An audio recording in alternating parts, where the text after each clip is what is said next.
and welcome to the Motorsport Coaching podcast, sponsored by Motivate Training and Management. This is a podcast where we talk to drivers and industry experts to help you maximize your performances on and off the track. Let's get started with today's show.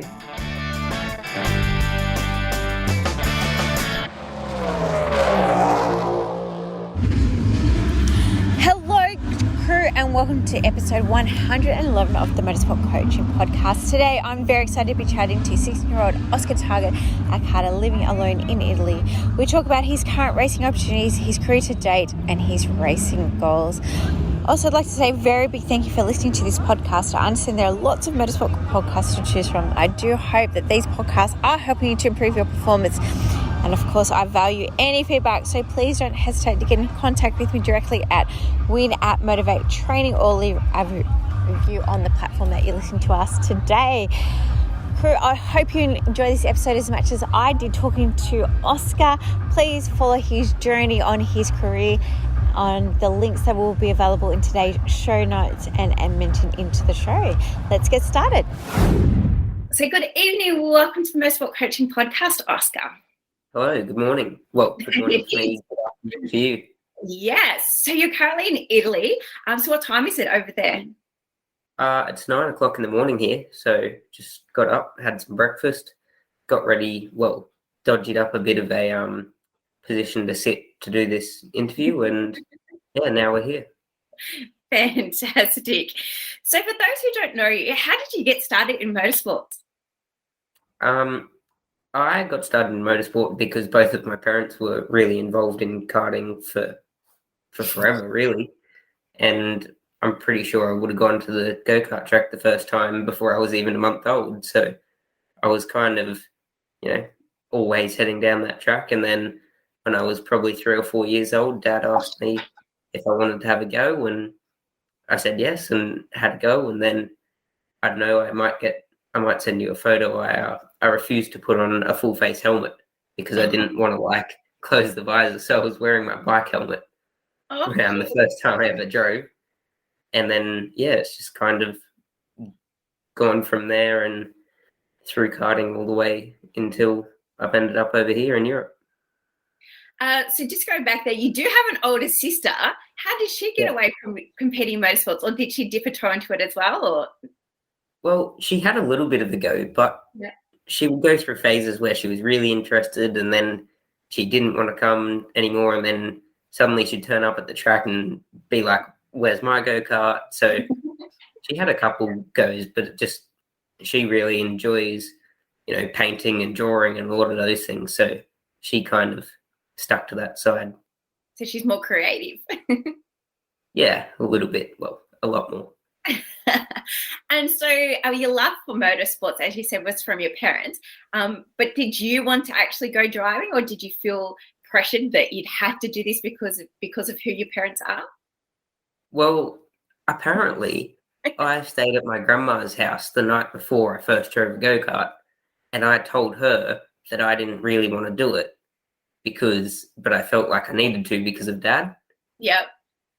But then, obviously, the first time I drove, there was no sort of questioning if I wanted to do it anymore. It was just 100% race as much as we can and go driving and, going, Dad, when can we go to the track next? Let's go.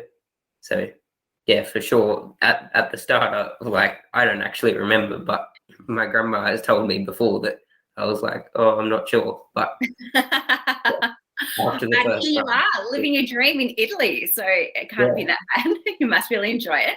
But you're so little, when you started, I remember in cadets, as most cadets are little.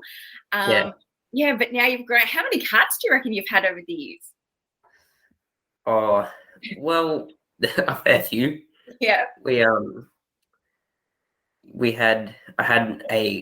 My first ever go-kart was a Tony Kart Bambino, which was, small.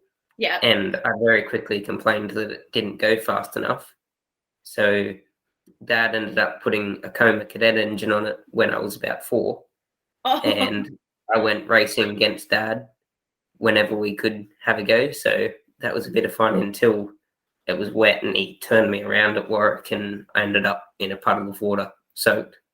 So, I had that. And then when I first started racing, I had an Arrow for the first year, and then I had an energy kart, and then the JC kart thing sort of started. And in there, with the amount of go-karts Dad tried and different chassis and different shapes, yeah, it's too many to count. So for those who don't know who you are, who is your dad? His name's John Targett, and he's been in go-karts for, I don't know, probably 45 years, forever.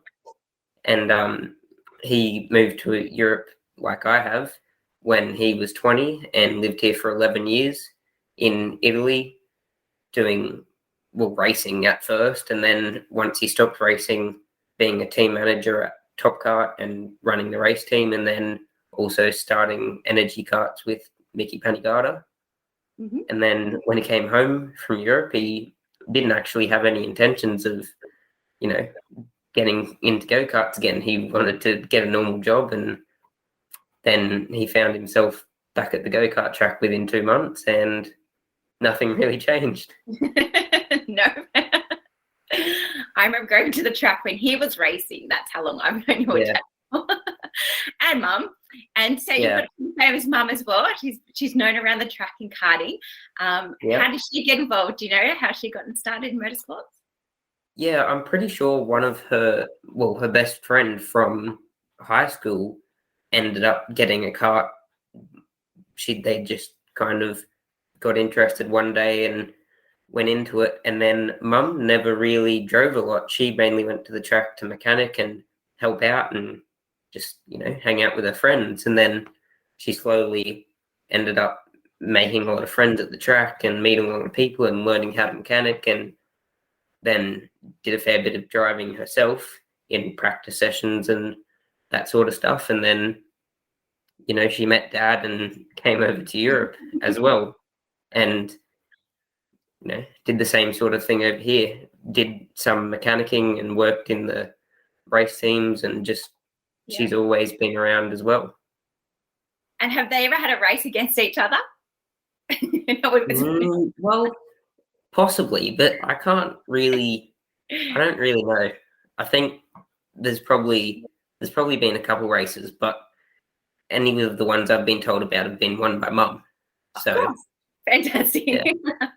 Of course. So you are over there at Italy at the moment, sorry. How did you get over there? How did this opportunity come up for you to go to Italy? Well, it was quite a long sort of path. When I started racing KZ, it was kind of very well known in Australia that the barrel chassis was the best to use, and I had always used JC karts and the parallel chassis for as long as I could remember before that. So it was weird for me to change, but it was also great because we had a bit of freedom as what chassis we could pick and who we could go with. So when I started racing in a barrel chassis in a Leclerc kart in Australia, obviously Michael Patrese is the dealer, and he gets to pick one person a year to go to the Richard Mille shootout in a Formula 4 car. And I was lucky enough that he picked me for last year's shootout. And then, it was actually very difficult to go because the COVID situation at the time was, unless you have a very legitimate reason, you can't leave and you can't come back. So there was a lot of effort put in to try to even be able to leave. And when we left, there was no real certainty that when we were going to come back or how or nothing. It was just, we kind of wanted to go to, just go to try to have the opportunity. And, it was hard because I only got to drive a Formula 4 car in Australia for about 30 laps around Morgan Park. So, different chassis, completely different tracks, completely different driving style, everything. Yeah. And then I went to the Richard Mille shootout in, it's called Navarra, the track in the north of Spain. Mm-hmm. And,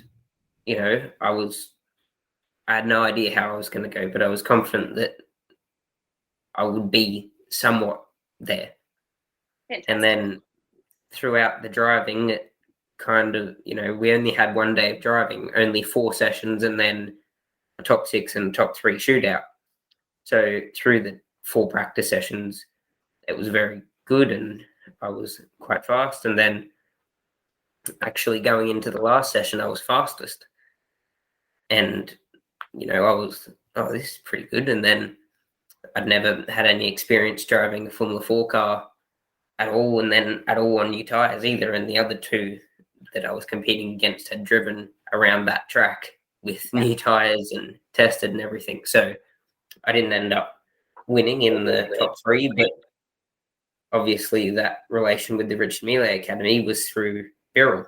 Yes. So the Birrell guys, Ronnie Sala and Ricardo Longhi, were there watching, and they spoke to Dad a bit and spoke to me, and then they liked how I went at the academy, and then offered me a deal for this year to race Birrell factory team in KZ2 in Europe. So fantastic. Yeah, there was kind of no intention to be in this position. Yeah. It's just, it was either I won the Richard Mille Academy and I raced Formula 4, or I came back to Australia. There was no intention at all to end up here, but wow, here we are. Well, that's fantastic. Is it scary being there by yourself? Are you there by yourself? Yeah, at the moment, Dad came with me for the first 3 weeks and came to the first race of the year, but then he had to go home because he can't really stay here with me for the whole year. So I know a lot of people here thanks to Dad and the people that he has known, and there's quite a few Australians here this year as well. So I'm quite lucky in that fact that I know people here already. Yes. So yeah, it's not been easy, but it's not been, completely, it's not been impossible. And do you speak Italian? Or are you just learning it now on the go? Or how are you communicating with people? Most of them can speak quite good English, which is helpful, but I'm trying to learn as much Italian as I can, but haven't got much further than, hello and can I have this, and ordering a bit of food. So yeah, it's quite hard sometimes because, like yesterday, I needed to redo the thing on my phone so I could talk to people and ring up Mum and Dad. Yeah. And I went to a shop and they couldn't speak any English. So I ended up not being able to do it. And today I actually got a ride about 4 or 5 Ks into Monza to try to hopefully find someone that will be able to do it. So things like that have been difficult. Yeah. But yeah, I'm trying to learn as much as I can. And what about the culture and like the food and things like that? Do you like that food? Or are you having trouble? Yeah, the Italian food's my favourite. Their steak is questionable because they don't exactly cook it very much. No. But last night I went to the shop and bought myself some steak and cooked it myself, and it was all right. Yeah. So yeah, but all the pasta and pizza and the hams and all the cakes for breakfast, it's not. Yeah, it's quite nice. Of course, you're not having very many of those, though, are you? No, never. So there's a full-time driver for Birrell. What does your day look like? What do you do day to day? Well, it depends. If I'm at if I'm at home, I'll go to the factory during the day and help out in the race team. Mm-hmm. So that's normally about 8 hours a day. So and then I've got to come home and do adult stuff, like wash and cook and make sure my bedroom's tidy, which it currently isn't very tidy because I only got home yesterday. Yeah. And do all that stuff. So that keeps me quite busy. And did you have that skill set, before you went over there? Or is that something now you've had to just learn? Or has Mum had you doing all those things for a few years now? Well, cooking, I've been all right because I did a bit of cooking in school. Yeah. So that was pretty fun. But most of the cooking in school normally consisted of me and my friends burning stuff and not cooking correctly. But I learned enough that I can do it. And yeah, the washing and clothes washing and things like that, I had to learn a bit of before I came over here. Yeah. So I didn't, make things shrink, and so I actually fit all my clothes by the time, after 3 months. Yeah. But yeah, I learned a fair bit of it before I came here, which was helpful. Good. Yeah, I think sometimes people forget. They go, "Oh, okay, I'm, especially because you're so young." Do you want to tell people how old you actually are, Oscar? Yeah, I'm only 16, so yeah, and it's a very big thing for you to pack home and stay over there. Did you come home from Spain before you went back, or have you just stayed there the whole time? Yeah, I did come home. It was quite difficult. We had to go to Sydney, which was completely out of luck, but perfect that we couldn't come home, because I was then in Sydney at the right time to meet all the people from Grove and then join the junior team. Yeah. So whilst it still possibly could have happened while I was in Queensland, it was just a lot, it all lined up, it just lined up perfectly that with the COVID restrictions, I had to go to Sydney, and all the supercars teams were there. And then I did the Grove interview and they liked me. And the next day they said, "Oh, do you want to come to Sydney Motorsport Park and hang out with us for the weekend?" I'm like, "Yeah, perfect." So it was just, it was a bit of stars aligned. Yeah. And then I was only at home for probably a month, and then came back again, and now I'm acclimatized to cold weather. And so who do you live with over there? I live with one guy called Enzo, who works in the race team and has been in European karting for when Dad got here in 1990. Enzo was already here mechanicking for people and those sorts of things. So he's been in karting forever. And so yeah, I live at the Birrell factory, and yeah, it's very good. And how many people are in the race team? It depends. So in KZ, there is 6 drivers for all of the WSK races and not the as big races, but then there's also 8 other drivers in the OK and OKJ category. So there's normally about 14 or 15 of us at any one race. And but when I am intending to race next at the European Championship, I think we'll have 10 KZ and KZ2 drivers between the two classes. So that'll be really good, with obviously some very high quality teammates as well to learn off. Yeah, and is there many differences from karting in Australia to karting internationally? Yeah, it's huge differences. I think personally the biggest one is being used to being in a team, because while at home I was in the team, it was kind of with all my friends, and I was never in the same class as anyone, or if I wasn't in the same go-kart, or there was completely different experience levels. And so I've never really had a proper teammate at any stage. And now I got, 5 or 6 of the best drivers in the world as my teammates. So that's been a very big change, getting used to the fact that, there's other people that are there that can help you. Because normally it's, just Dad and I or whoever they're trying to figure out what we can do. And now I've got basically unlimited resources to the best people in the world to help me. It's awesome. And how old are your teammates? Are they around the same age as well, or are they also in their first year, or they've been there for a few years and a little bit older? All of my teammates in KZ are older than me. They're all, I think they're 17, 19, 20 and upwards. So, but all of them have either had 1 or 2 years experience minimum in KZ in Europe, and some of them up to 8 or 9 years experience. Wow. So yeah, I think I have 3 European champions and 2 world champions in KZ as my teammates. So it's very helpful. Yeah, so going back to your day-to-day stuff, you're saying that you help out around the factory. Are they there at the factory too? Like, do you guys do a lot of training together? Do you debriefs together? How do you work together as a team? What's that special gel that you're talking about?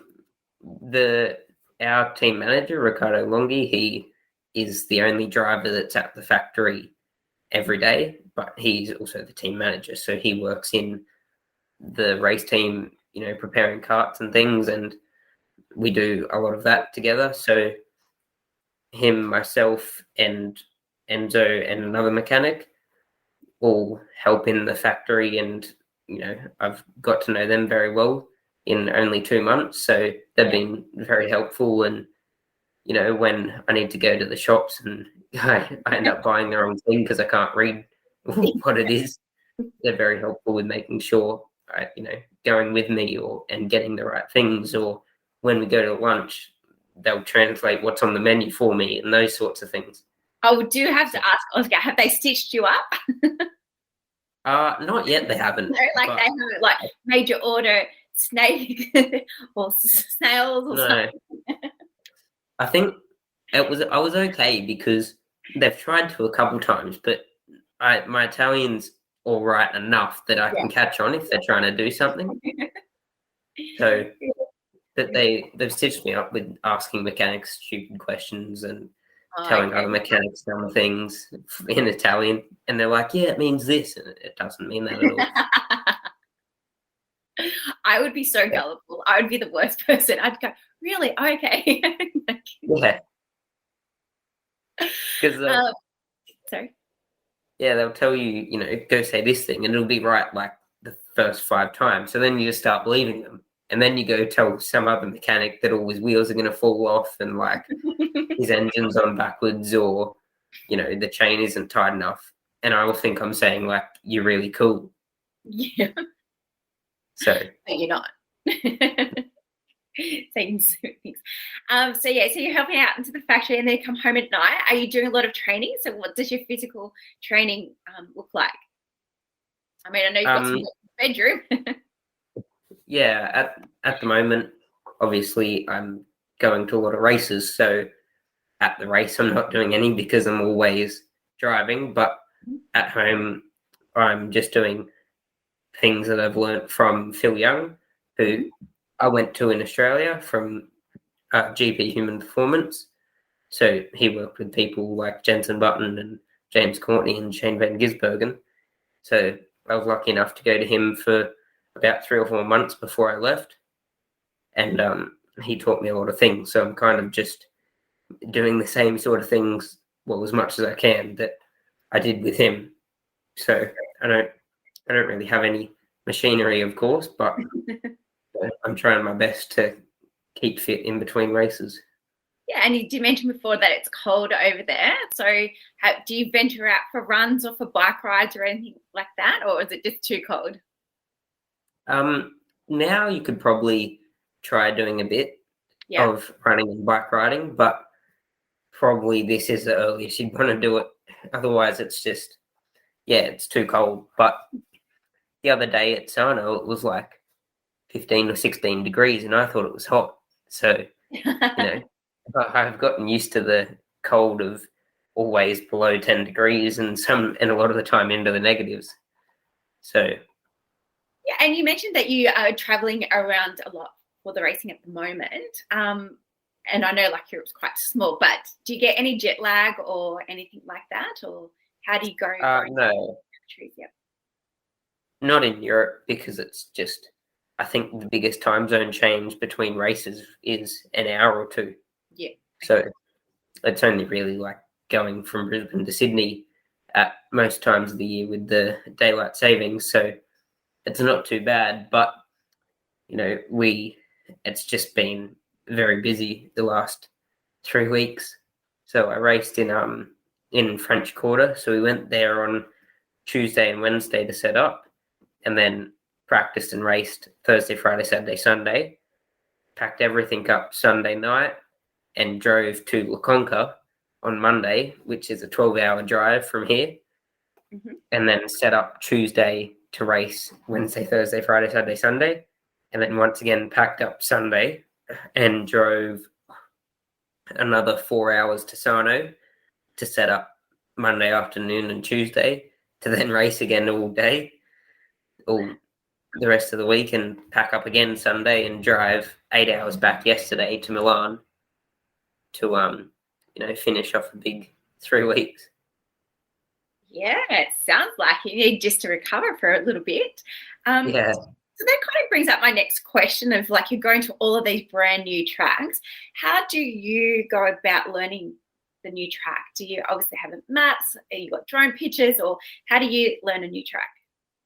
For me, going on a track walk is probably the best way, and talking to my teammates, because obviously for karting tracks, it's near impossible to get any sort of simulation of it.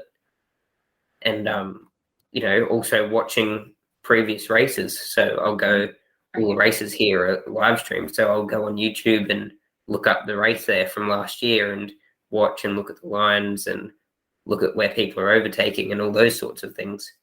But until you really get out there and drive it yourself, it's very difficult to have any sort of pre-interpretation of what the track is going to be like.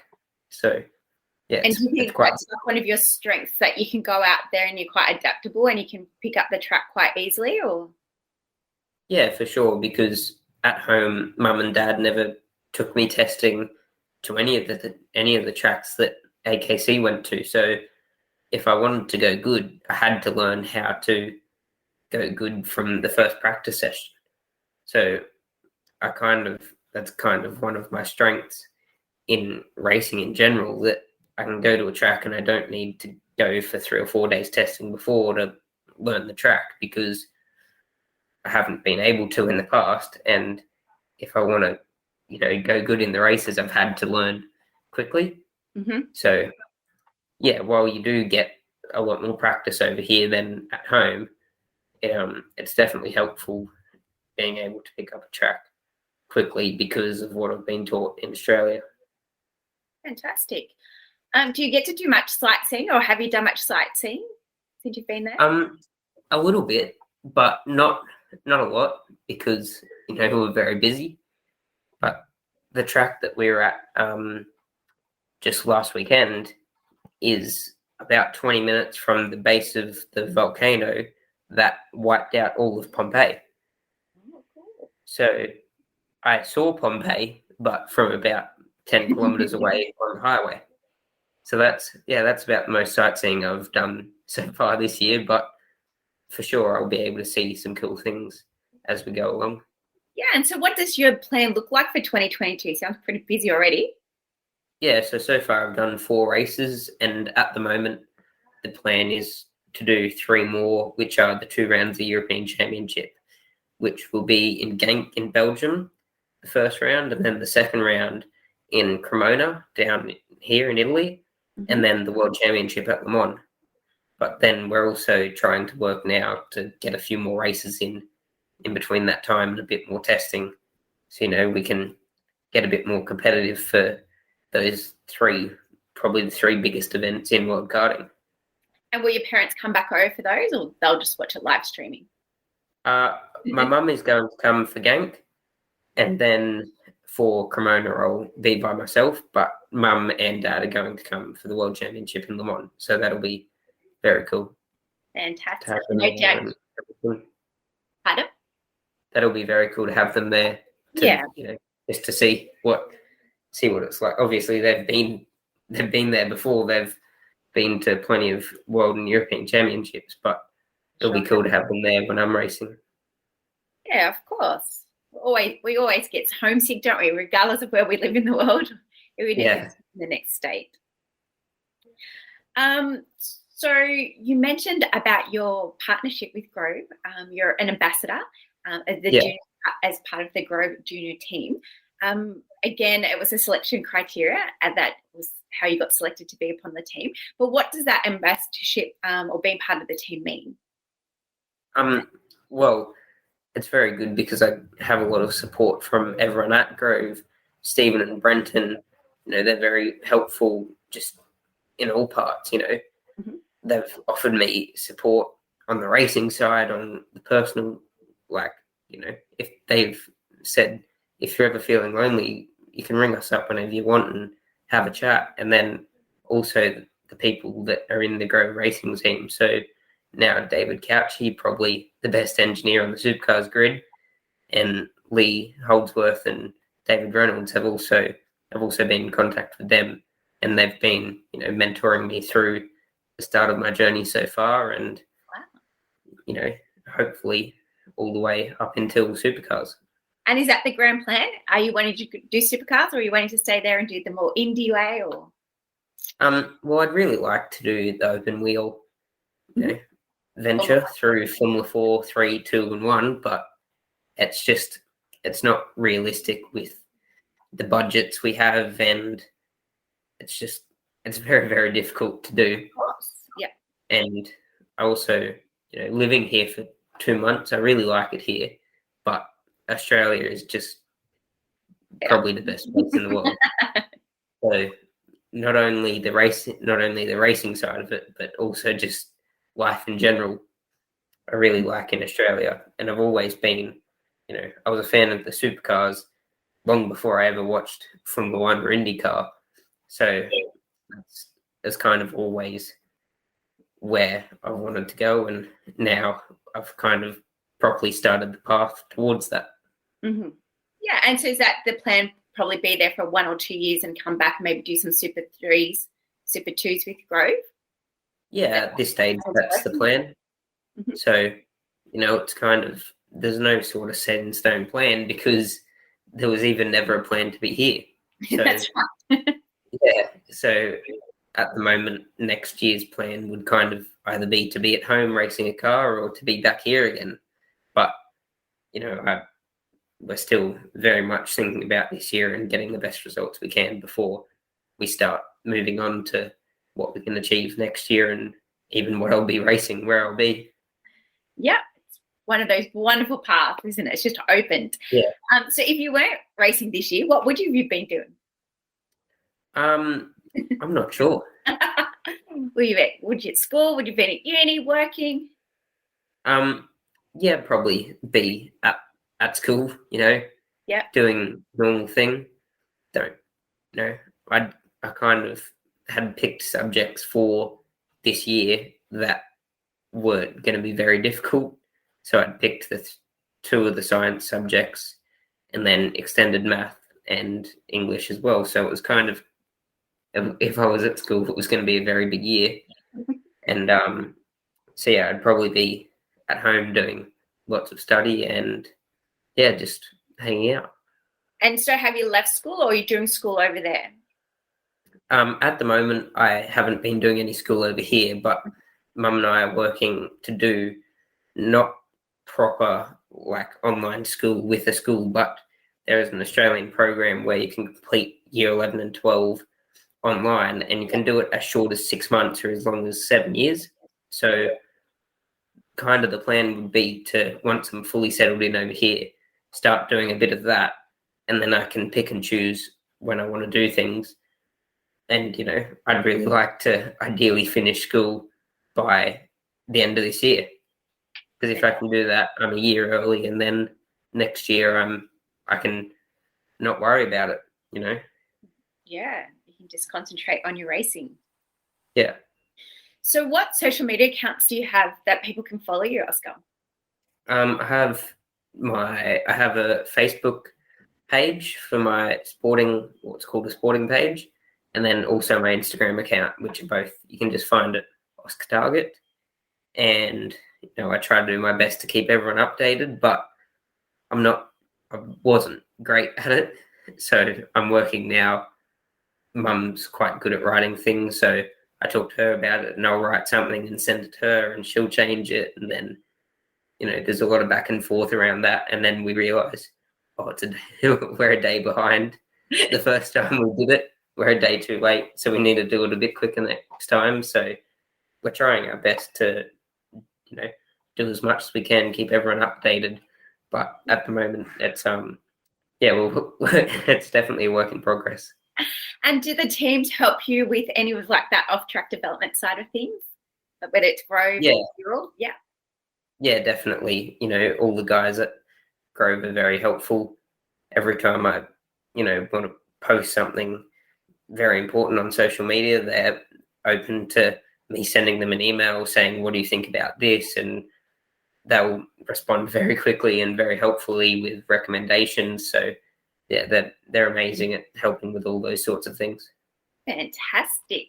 It's good to be on top of all that social media stuff to keep all your fans up to date. Well done. I'll put all those links to Oscar pages into the show notes so you can follow his journey. What is something you know now that you wish you knew when you started? I'm not really sure because I was lucky enough that I had dad, so I kind of The best of the best, really, yeah, didn't you? yeah, there was nothing that I kind of couldn't go to him and ask. And if he didn't know, there's so many people that were willing to help me in Australia, such as, Troy Hunt or any of my sponsors, the people at Grove now, or just even Mum. She knows everything that they need to know as well. So whenever I needed to know something, I could kind of just ask those guys. So as I went along, if, I need to ask someone about now when I'm over here, how do I go collect tires? Yeah. I don't need to, try to figure it out myself. I know people thanks to dad, that I can just go ask, how do I talk to these people and what do I say to get my tires to race with? Yeah. So I've been very grateful that there isn't anything that I've really had to learn that much by myself because of all the people that have been able to help me, thanks to my parents. Yeah, and so who would you say has been your biggest influence in your karting career? I'd have to say dad. Yeah. Because of just, everything that I've done has been because of his help. Yeah. He's always, up until last year, he always mechanicked for me. He always had people asking for him to mechanic for them, and he said no so he could help me when he could have very easily, gone and mechanicked for the best drivers in Australia and probably won a lot more stuff as well. So, he's just kind of been with me all the way and helping me just in every way possible. Oh, very nice. And when it comes to racing, Oscar, do you have any rituals? Any wear socks, special socks, or you put your gloves on last, or any kind of little quirky things like that, or you've got race undies, or? I used to wear when you go to the trampoline parks and you get those grippy socks. Yeah. For some reason, for about 3 years, I would always wear them in my race boots. I don't know why. Maybe it was I have no idea why I did it, but I did. And you don't do it? No, that was when I was probably 9, 10, 11. So yeah. I haven't been to a trampoline park lately enough to get a pair of socks that fit now. But maybe I need to go. That'll, get more towards the front. But yeah, at the moment, it's kind of, I've always just been very go with what's going on and go as fast as I can. Yeah. Cool. So I've got one more question for all you. Is there anything else that you want to talk to us about or share with us today? Not really. All of your questions have been very good and, asked everything that I would assume people will want to know. Yeah. I mean, as I said, it's a fantastic story and lots of people, would love to be over there and they don't know how to get there or, what's it about. And I think as a parent, I'd be mortified that my 16-year-old son is on the other side of the world, living with a man, in a country that he can't speak the language. But as you mentioned, that your parents have been there and done it. So they've got full trust in the system. And of course, unfortunately, a lot of Australians do have to do that, don't they, to get noticed and to go up through the ranks, especially if you are wanting to go to F1s. And it's always about finding what time or like what age. So, is it that 15, is it 16, it's the 17s. And again, from your perspective, having to like learn how to do all these life skills but how, what a wonderful life opportunity that you've got there to now like learn a second language and, be involved in that culture and all the different friends that you're going to meet whilst you're on this journey. Yeah. For sure. It's been, it's not easy living over here, but for sure that's probably a reason why all the Australians you see in open wheel cars, while there's very few of them, they're so successful because they've had to kind of do everything the hard way to get to where they are, because you have to do basically what I've done and live on the other side of the world and race in conditions where you're completely not used to.